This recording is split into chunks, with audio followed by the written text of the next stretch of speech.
The Ghanaian economy was destroyed by the actions of a handful of people who control the financial and investment sector. And the leader, and is still the same one who is behind there, as if he's not there, is Kenneth Kuntum Kununku Oforiatta. If he disagrees, let him come to the public and say, no, it wasn't me. It was somebody else. Me, I'm saying it straight. He is the one the president trusted to raise money for his campaigns, and then when they want power, to run the economy. And this has proven the old adage that it is not necessarily those who help bring you to power who make you successful when you get there. And I believe that the president has regretted the decision that he made, put our economy in the hands of the investment analysts who became the finance minister, Mr. Oforiatta. We just want the matter resolved. So let's find a way to resolve it. If you know people in power today, tell them, let's resolve this and let's bring back businesses and jobs. And the next administration, people who come, if you know them, also tell them that, look, let's talk to people like Papa Kwesi. Let's make sure that businesses and jobs are restored. That's all I am looking for, nothing else. Those people who had become beneficiaries of the gold fund, looking to change the objects of the fund, something they have become beneficiaries of, but did not start it. A time will come, we will show up and demand what is ours. Someone can't go and sweat, and then you just come and just become a beneficiary without even acknowledging. If we want our economy to grow, even to be fixed and then to grow, we need jobs. It is the private sector that will bring the jobs that lasts. Because we have seen in a number of circumstances, a few years, that, government has started this scheme, that scheme, here and there. And then a year goes by and it's gone. 2 years is gone. The government goes out of power, those jobs are gone. Permanent jobs, jobs that last, only come from the private sector. And government cannot pay tax to itself. It is the private sector that has to work and pay the tax needed to run government and invest in infrastructure.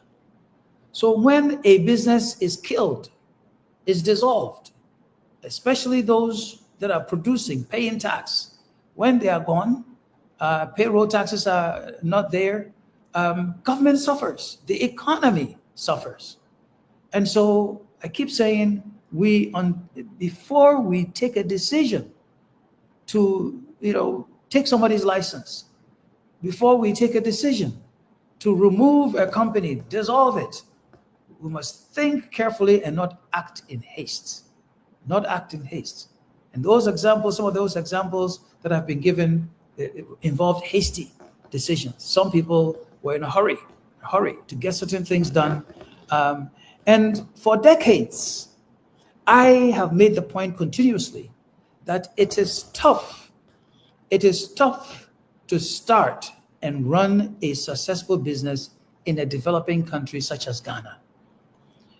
And therefore, government administrations that come and the entire public sector must adopt the attitude of, we help businesses grow and develop. And when problems are found, to develop the culture of helping to resolve them, solve them, and not be quick to condemn or be like police officers or military officers and just go with force and not just condemn, but even worse, to destroy and shut them down. So important point, jobs. That's what we need, and that's what I'm talking about today, jobs. And what has been done to some of those jobs that no longer exist today. Our point has been that a legitimate indigenous Ghanaian conglomerate called Group Nduom, that had taken decades to grow and develop, was deliberately and maliciously marked for destruction. Let me say it again. It was deliberately and maliciously marked for destruction to meet the political needs of a few people and serve the business interests of an even smaller number of people. and you hear that one of the points I'll make here today is that some businesses weren't just collapsed. Some businesses were collapsed, and some of their assets, some of their customers, some of the funds that they managed were taken and given to other people. And I'll be making the point that when they were taken and given to the other people, those who gave them to other people didn't go through any competitive or any process that then came up with the best people to take those businesses and go and run them. They were given to other people. I helped. It took us several years to start what we call the Gold Fund Unit Trust. The Gold Fund Unit Trust. And we started that Gold Fund Unit Trust before the data bank EPAC got started. But we were told by the then Bank of Ghana that they didn't have the process of licensing these kinds of funds, unit trusts, mutual funds, and all that. So we should hold on until that process was put in place to get a license, to be licensed. EPAC didn't do that, didn't wait. They started EPAC and they got going. Those of us who follow the rules, the regulation, we waited. We waited for years. When it was possible to license a unit trust in Ghana, we went through the proper legal channels to get it done. And when we got ours done, we called one of those funds the Gold Fund Unit Trust. So for decades, that Gold Fund Unit Trust had been working and working and working up until today. But we were told in 2019, you can't run this any longer because we have taken your license away. So what happened? That Gold Fund Unit Trust is now being run by another fund manager.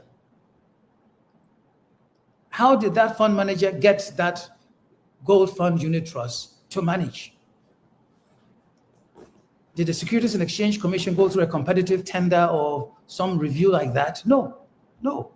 And recently, those people who had become beneficiaries of the Gold Fund were at an annual general meeting looking to change the objects of the fund, even trying to change the name of the fund, something they have become beneficiaries of but did not start it. And then there is the trustee who's also behaving as if the fund is theirs, that they have started it. We registered that company that went and got that license and started the fund. And at some point, we will revisit this matter because that bank or its related organization that says that they are the trustees of the Gold Fund Unit Trust and are acting as if it belongs to them. A time will come, we will show up and demand what is ours. And those people who are running it also should know that someone can't go and sweat. Someone can't go and think. Someone can't go and sacrifice and do some things. And then you just come and just become a beneficiary without even acknowledging the owners, the people who have started that fund. I will give you a couple more comprehensive example of something like that also in the financial sector. And in this world, you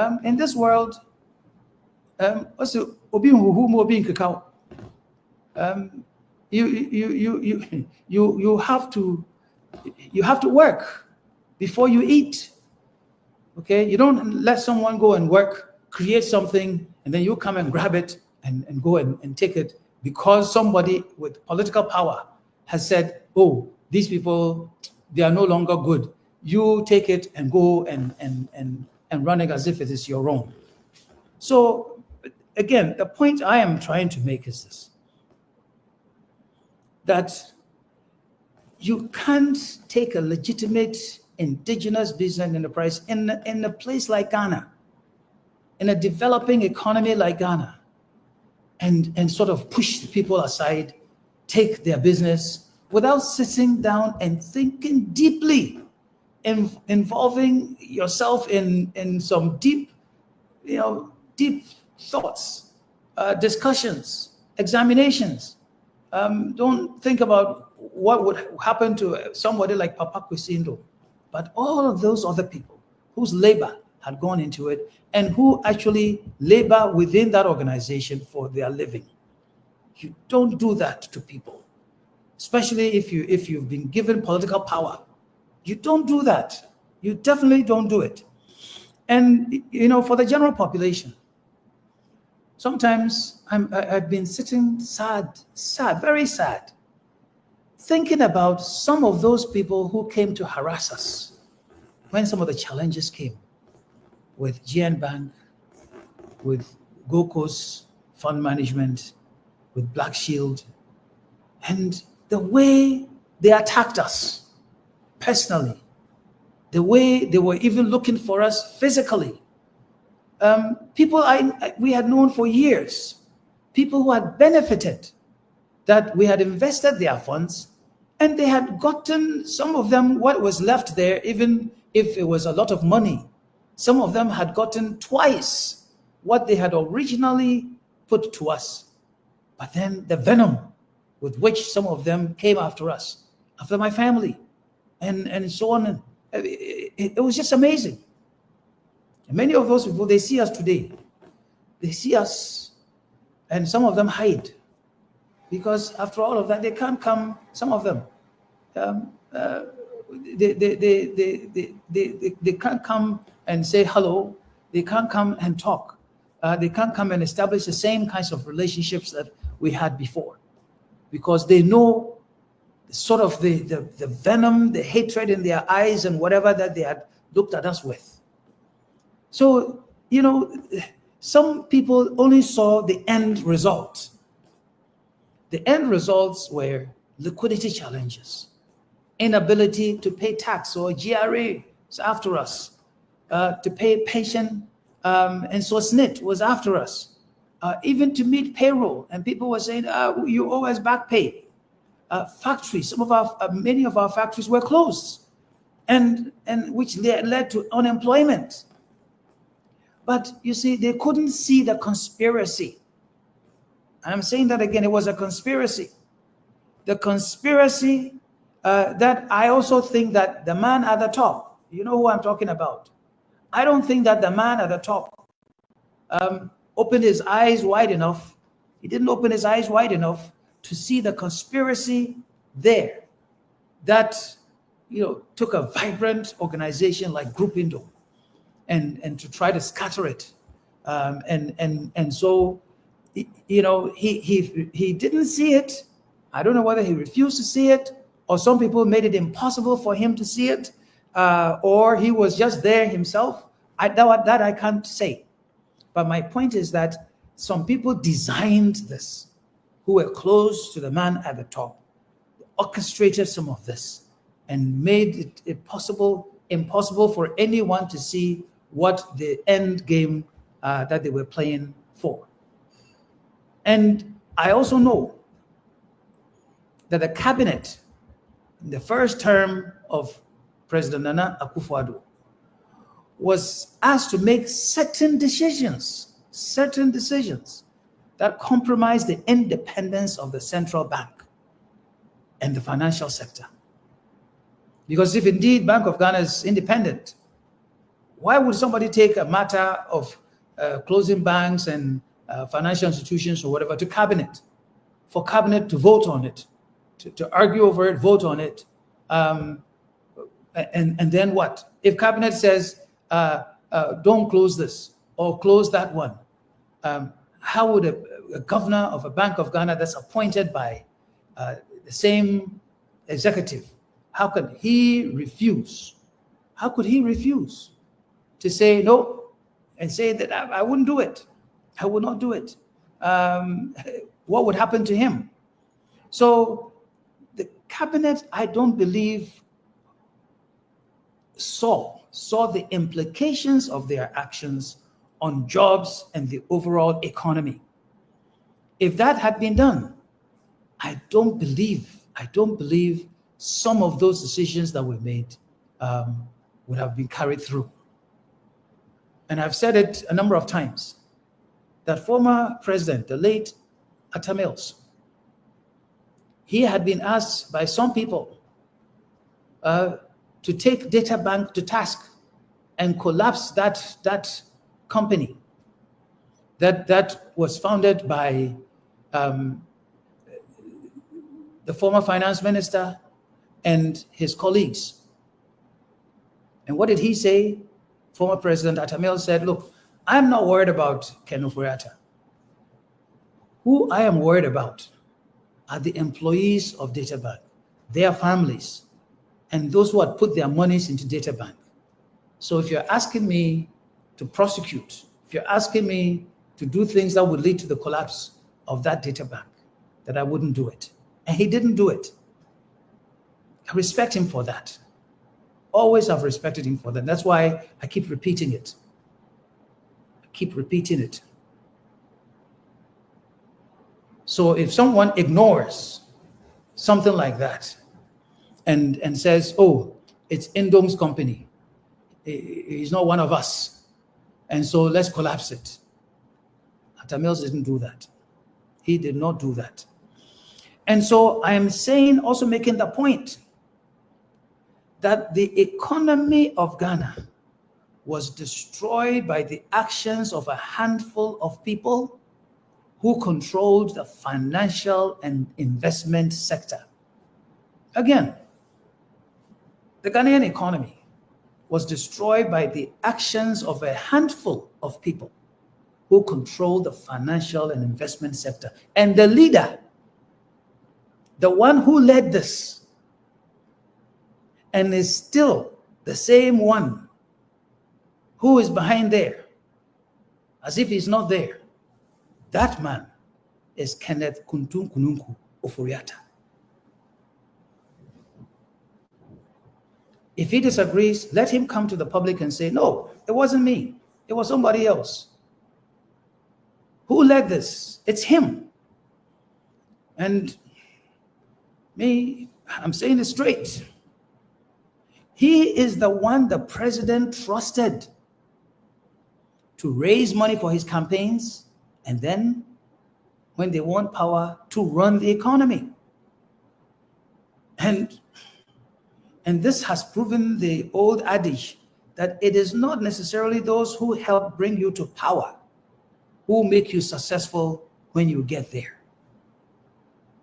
And I believe that the president has regretted the decision that he made to put our economy in the hands of the investment analysts who became the finance minister, Mr. Ofori-Atta.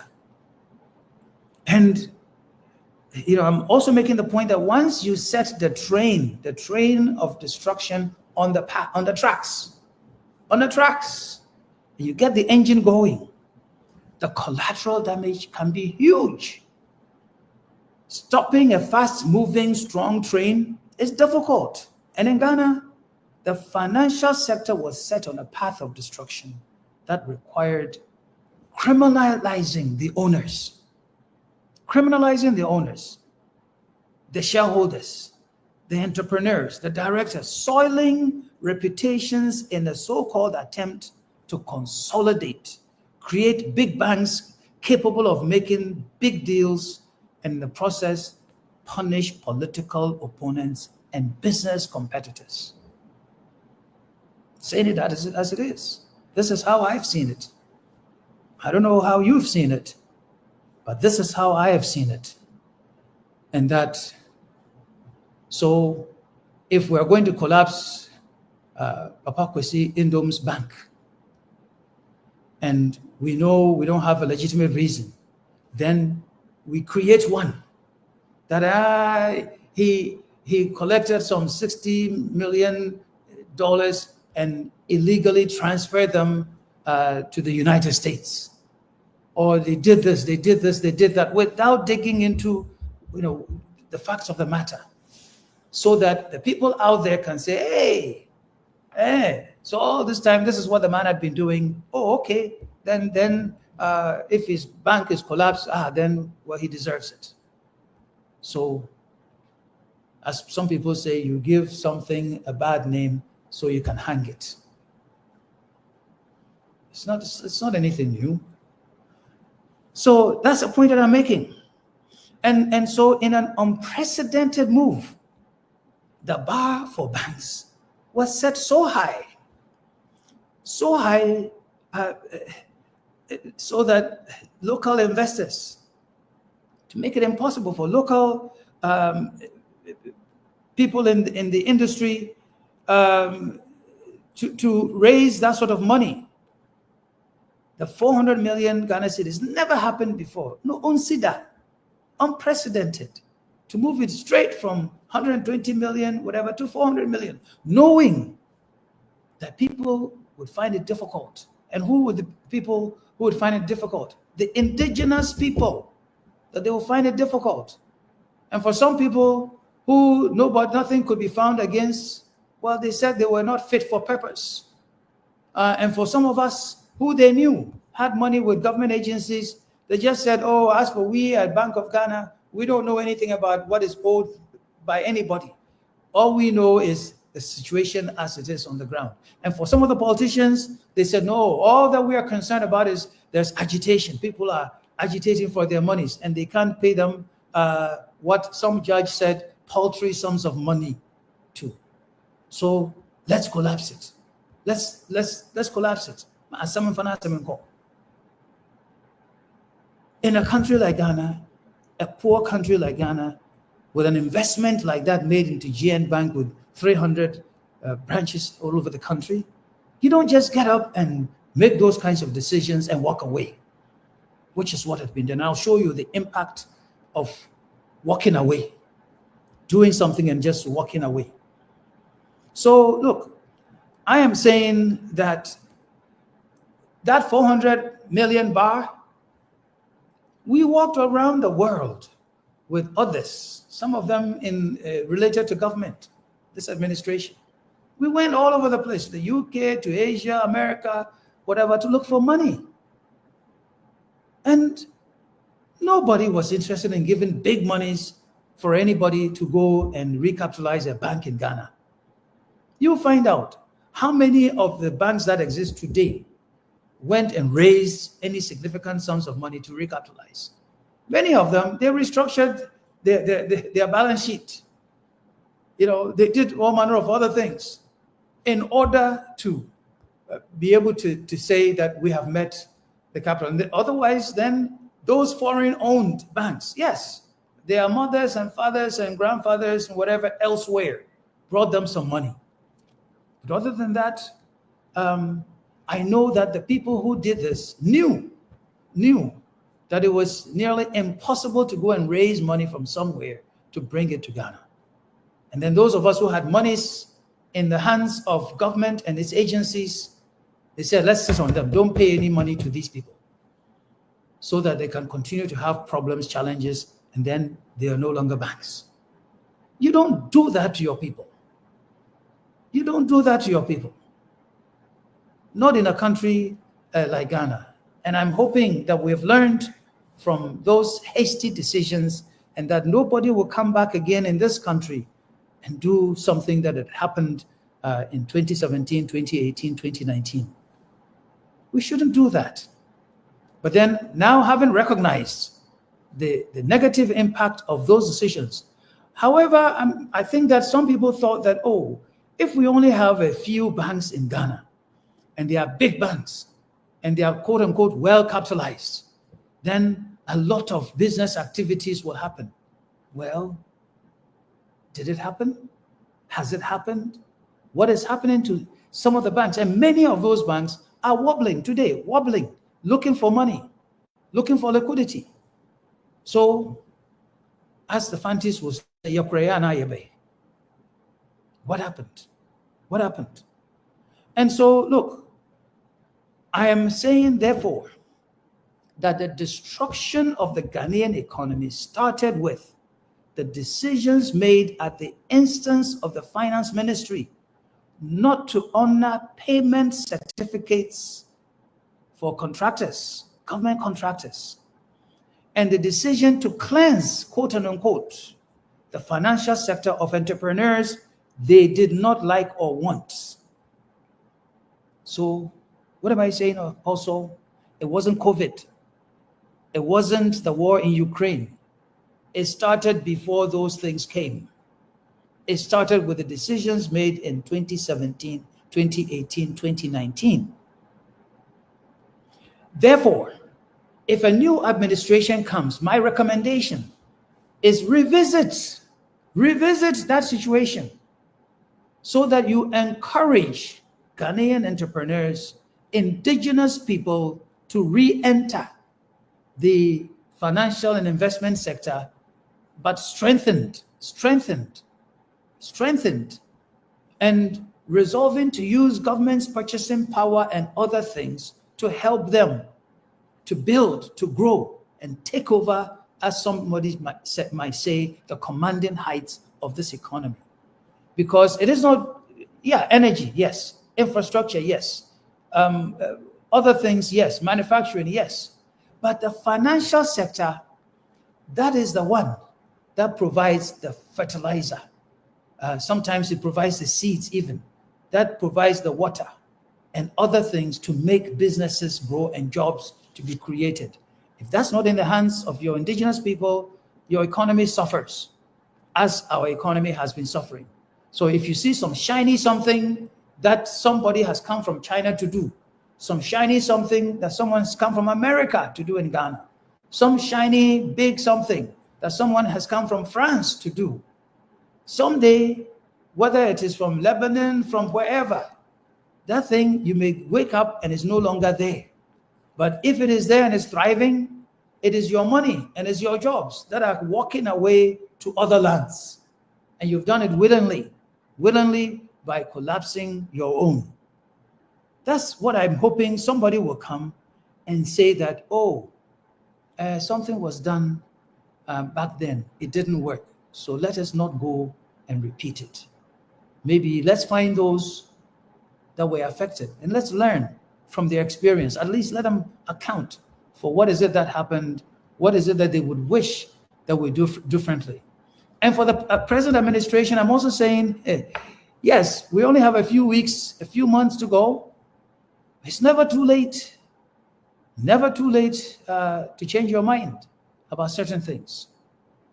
Where the damage could have been prevented, go back and resolve the problems, negotiate, fix the problem, and let's get the economy, let's get the banks and the financial institutions and other things, let's get them working. And so, look, why did I say the name Mr. Kenneth Kuntun Kunuku Uforiata? Why do I keep repeating Ministry of Finance? Why do I keep bringing in people in that sector? Let me show you how widespread the influence has been. You find out that the people you will find at Bank of Ghana, National Insurance Commission, National Pensions Regulatory Commission, Securities and Exchange Commission, GRA, SNET, Cocoa Board, and many others. There is some interrelationships there. And you draw many of them to one person, even today, to one person, the same man. So where did the head of Securities and Exchange Commission come from? Where did he come from? Where did some of the people there come from? Where did some of the people at MPRA Who appointed them? Who recommended them? Who recommended the people who are at Bank of Ghana and others? Who?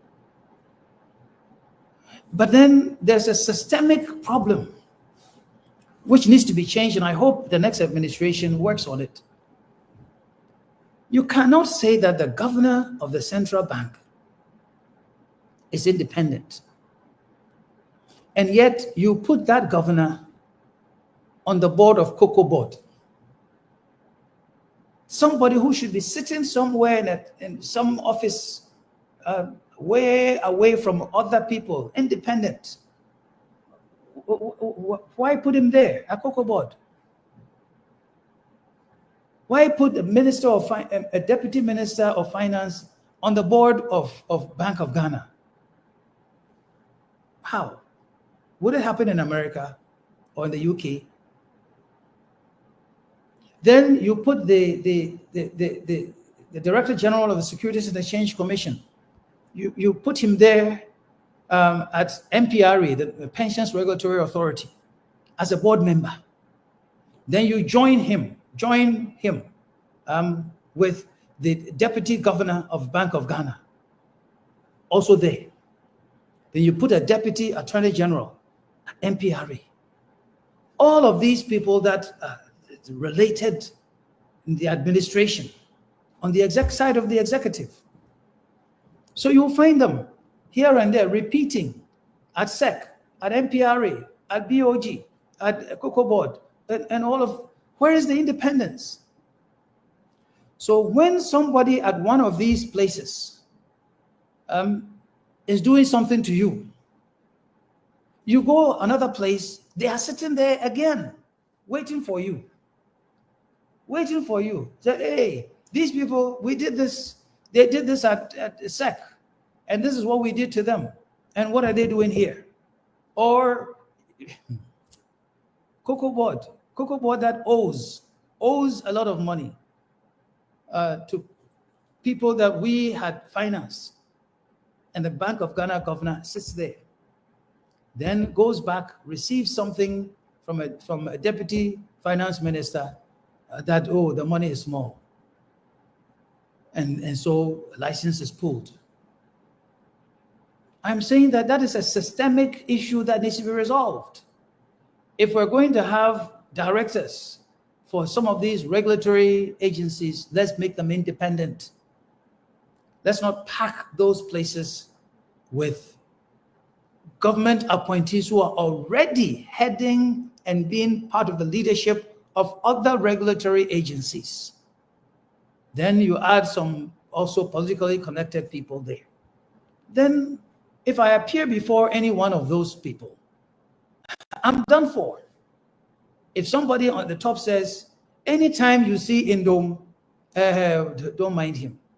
If he has money with you, don't give it to him. We don't want to strengthen him to come and do us some damage. We want our businesses to grow. So stop him. So even if that is not there, just look at the coloring, the perception. What has been happening? And I hope people understand this. It's not just me. I'm only using my experience and what has happened to me to say to people, look, let's examine some of these things. Okay? And some of this one that I was talking about in terms of the governor being here, deputy governor being there, director general of SEC being somewhere else, and other people all being in some of the same places. And then you will find some of the same people. That person may be a director at SEC. It's not a government appointee, government person, but is also serving somewhere else, maybe MPRA or SNIT or whatever, same circles. How do you grow an economy like that when the independence is not guaranteed or is not there? So we have some changes to make beyond the problems that some of our businesses encountered. There are systemic problems that must be confronted and changed so that at least the perception of bias, the perception of people being targeted, the perception of some people using political and some other reasons to do somebody in that. So at least that perception can either go down significantly or go away completely. So that if I'm putting my money into something, I know that if I run into some difficulty, then I might be able to get a good hearing. To get a good hearing. Now, let me show you some examples.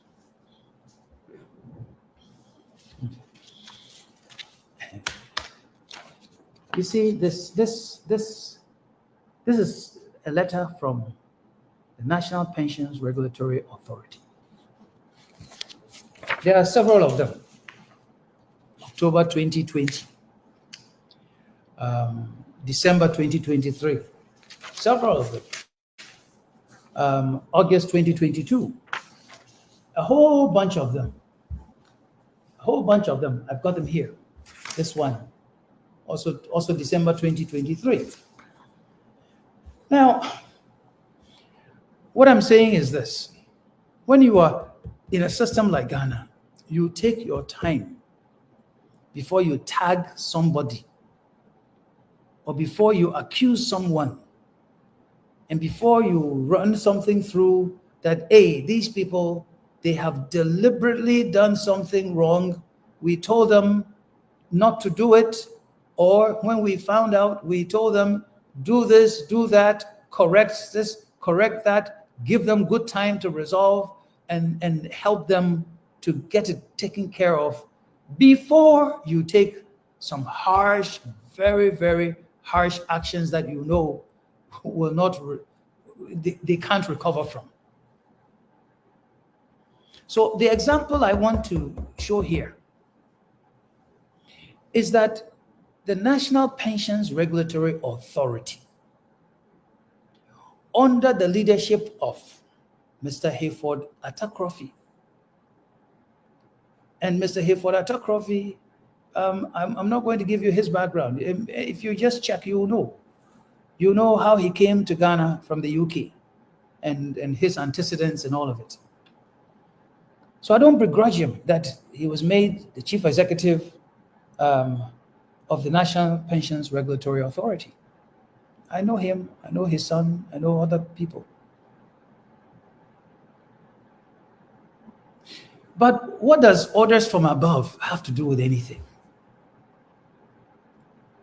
If you look at a number of these things that I have shown to you, from 2020 going,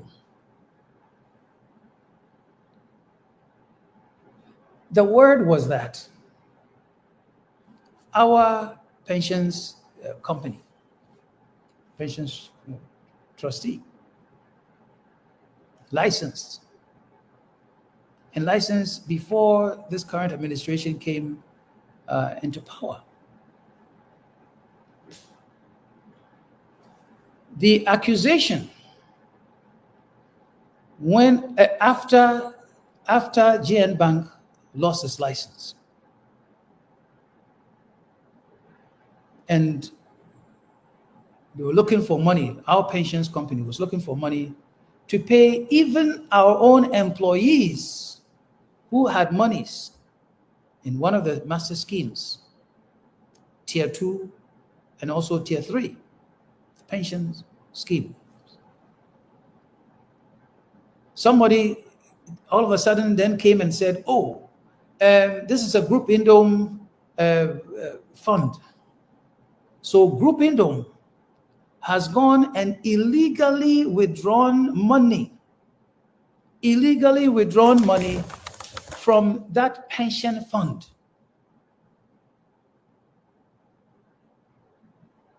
And they were talking something around 13 million Ghana cedis. Now, when you say somebody, the employer, which is Group Nduom, has gone to withdraw money from a pension fund, what understanding do you get immediately, just after me saying this? That someone has reached into it, gone and collected that money. What would you think they did with it? That they collected it to go and chop it, eat it, spend it. So those words, illegally withdrawn monies, does it sound familiar? Going through all of these letters from 2020 up until now, and under good circumstances, what somebody might do is to say, oh, we have heard that some monies had been moved from the pension fund. Under what circumstance? What happened? Where is the money? And so on and so forth. No such thing. They were in a hurry. Oh, they have illegally withdrew money. And so we must, give them 2 weeks, 3 weeks, 6 weeks, whatever. They should bring the money back. Or we do all sorts of things. And in one of these letters, in one of these letters, it says, failing any of the above, the authority shall take steps to revoke the license and resort to prosecution of all the individuals involved or any other administrative remedies. What they weren't saying was that they had already frozen and removed the license. This was in 2023. 2023. Hey, NPRA. But what happened? Yes, monies were moved from one bank to another. So if you say that, oh, it was moved from one bank to another, which bank was it moved to? GN Bank. Is the money there or not? Yes, the money was there. And when the bank's license was taken, it meant the money remained with the receiver. And as I sit here today, you can ask the question, has the money been paid by the receiver? Yes. Yes. The money has been paid by the receiver. Part of the money was paid to GRA, and I think that it was paid to GRA by mistake. Now, if money has gone to GRA, a government agency, and GRA is refusing to pay that money back, and they are resorting to court action to get GRA to pay, now you understand. It's not an easy matter of going to say somebody had just come and withdrawn. It didn't happen like that. But the people were in a hurry to hang us with something. And so even if somebody had made some error, some mistake, you put a hammer to people's heads and say, I'm going to kill you. I'm going to stop you. And if you don't stop screaming, I will prosecute you. Is that how we run an economy like this? And I'm saying to you, even though some of those people were walking around claiming that, oh, order from above, order from above, order from above, where? Where? Which above? Who above? And they are still hiding this thing, these problems. They are still hiding them. But that's not even, for me, the worst part of it. After 2020, then they said, oh, we are not renewing your license. And because we're not renewing your license, your tier 2, the fund that you are running, tier 2 fund, back then, it had 30 million Ghana cedis in it. Today, it has 60 million Ghana cedis today. What did NPRA do? NPRA took, commanded our pension company to give that fund to another company. What's the name of that company? It's called NBC. NBC. I'm not going to mention the names of the people that were involved because you go and check. NBC. So it was not just that. It was not just that. Tier 3, the Tier 3 fund that had about more than 8 million Ghana cedis at that time. Also, directive from NPRA, give it to NBC. And at some point, when these problems were going on, even our own company said, oh, we know the people at Glyco. If you want us to temporarily give that scheme to somebody, let's go and park it at Glyco. And then when these matters are resolved, then it comes back to us. No. MPRA wrote a letter saying, no, you can't do that. You can't give it to Glyco. Then they wrote another letter saying, give it to NBC. And then at some point, when we went to complain to people above, then they came and said, oh, no. We didn't take the fund from them. We thought, and this was a mutual agreement. Listen to this, mutual agreement to go and give the fund to NBC. Mutual from where?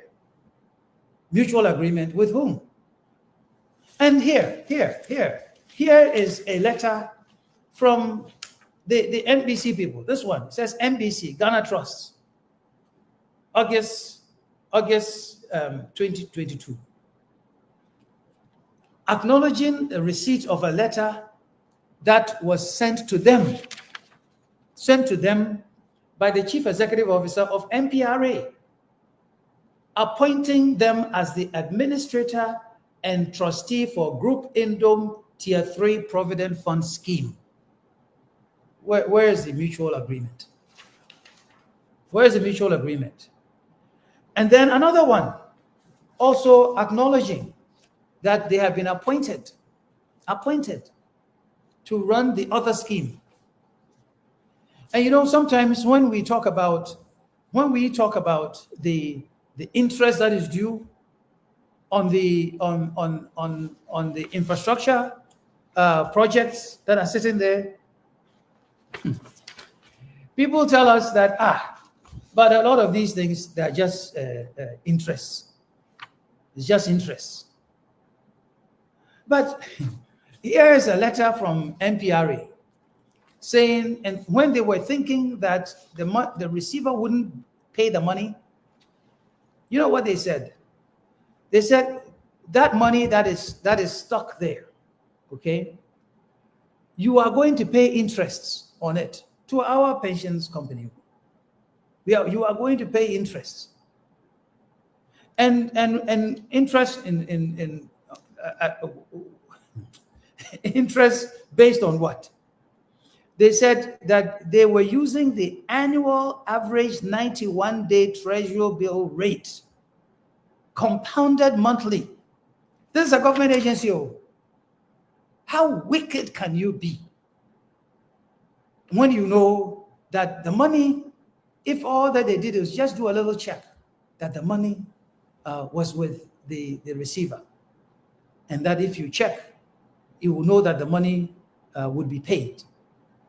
And then they brought the investigative agencies of the state, I don't want to mention their name here, to also go and investigate. And they must have done something wrong. They must have breached something, whatever. In the end, the money has been paid by the receiver, but the fund still sitting with somebody else. And the license frozen. And we've talked and written all sorts of petitions. So when I say something like this, somebody is going to go out there and say, this Kwesi Nduom, why? Why is he in public saying all this? He's mentioning people's names and so on and so forth. What do you want me to do? What do you want me to do after all of what we have tried to do to resolve these difficulties? What do you want me to do? Where else do you want me to go? Now, I see that my time is almost up. That 1 hour that I had set is almost up. Because I was going to move to something else. But before I leave,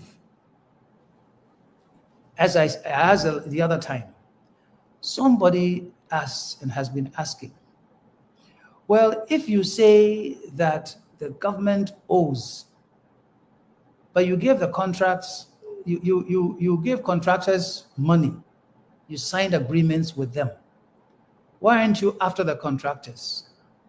First of all, we are and have been after the contractors. We've taken many of them even to court, but joined the state agencies involved. Join them. But also note that we have our documents, contractual documents, that join the agencies, the contractors, and ourselves, because the agencies have to agree that, yeah, you are giving the money, and that if whenever you're going to pay the money, you pay it to our joint names, so that nothing happens that's untoward. So we are joined. So nobody should sit somewhere and say, why are you bothering government? Government had accepted that responsibility. Government had accepted that responsibility. And I'll tell you, somebody asked me, so today, what is the impact of, what has been the loss? I'm telling you today that what we have lost is over $1 billion US dollars, not old Ghana cedis or Ghana cedis today. Just the receivable from government and its agencies alone with interest today is about 8 billion Ghana cedis. And then other destructions that have occurred, you put them together, it's over 1 billion US dollars. How do we resolve it? But we have always been open, saying, let's sit down, let's figure a good way to resolve this. But resolve it in a way that the jobs will come back, that the businesses will come back. And thankfully, some of our businesses are coming back and have started to work, because we've gone to borrow monies from here and there to push into the businesses, because Papa Kwesi Nduom is not going anywhere. I don't have anything else to do now but to work and work hard to bring back these businesses. Next week on Monday, I'll be going through Woolensey. You know, I like that little town, Woolensey, or village. It's one of the first places that we went to outside of Accra in the south to build from scratch a branch for, at that time, First National, and it became GN Bank. I'm going to go sit there and take a picture again on Monday, and I'll show it to everybody. It's still there. It is still there. And I'm waiting for an opportunity still to sit down with somebody. Let's resolve these matters. Let's move on. And let's move on in a way that jobs will come back. That's all I am looking for. And then if you haven't heard me, on December 2nd in Elmina, it's a Monday, December 2nd, we are going to hold a rally. Not a political rally, a business rally. I want to thank the people of Elmina for what they did for me in 2019 when they went on demonstration on my behalf to say to government and everybody else, let's save the Group Nduom businesses. When I come to Elmina, which is why I decided to do this here in Elmina, the people know, they appreciate the fact that we have jobs here. And I'm telling you, one of those factories that we have reopened in Elmina, that does take away packages. I was just there yesterday. It is running. It is running so much that I believe in December, that business is not just going to do the first shift, that is in the morning. They are now going to run a second shift. A second shift, which means that some 24-hour operation is going to happen at the industrial estate in Elmina. Not by government, not by any political, whatever, but individual enterprise. Which, when that happens, it means that that small factory alone is now going to employ 40 people, 40, who didn't exist. Who didn't exist. This is what we want. This is what I want. That's what private sector should do. This is what this administration that is still here should work on to restore some of these things, because it means something powerful, something meaningful for people. For people. It is necessary. Let's get it done. Let's get it done. I'm not wearing any political colors here. These are colors of GN Bank. Bring them back. And look, we went and took, if you want to know the extent of destruction, there was a vehicle parked in front of the Mankesim big building that is sitting there. A Ford, one of those Ford 4x4 vehicles, Ford Explorer. It was rotting away. We towed it to Accra. We have spent 50,000 Ghana cedis on that one vehicle to bring it back to life. So let's say if you multiply 50,000 by even 100 vehicles, 200 vehicles, what does that tell you? What is the kind of destruction have we done to assets? But we just want the matter resolved. So let's find a way to resolve it. If you know people in power today, tell them, let's resolve this. And let's bring back businesses and jobs. And jobs. And the next administration, people who come, if you know them, also tell them that, look, let's talk to people like Papa Kwesi. Let's make sure that businesses and jobs are restored. That's all I am looking for. That's all I am looking for, nothing else. And the next time, I didn't get a chance to show you some of the things that I have sitting here. See, there's this thing here. What does this say? It says, the state of GN Bank assets. The state of GN Bank. We've even done a booklet with it. Next time, I will show you. I will show them to you. We'll go through, we'll have another discussion. So once again, I thank you for listening to me, watching this broadcast, spending a bit of time this morning with me. And I hope that you've understood some of the messages that we've been trying to cut across. I don't mean to throw dirt on anyone unnecessarily. I've had to, mention some names in order to make a point, in order for people to understand what is it that I'm trying to say. But all I want is, I want the jobs back. I want those companies back. Too many young people without jobs. It's all about jobs and jobs and jobs. So I thank you for being with me this morning. Whatever it is that you're doing, oh, may God bless it for you. May the Lord protect your enterprise, push you to do something wonderful so that other people can benefit from your enterprise. And those of you in responsible positions where you can help our enterprises grow, do just that. Push somebody forward. Use the state's purchasing power and authority to increase someone's enterprise. May God bless each and every one of us. Thank you once again.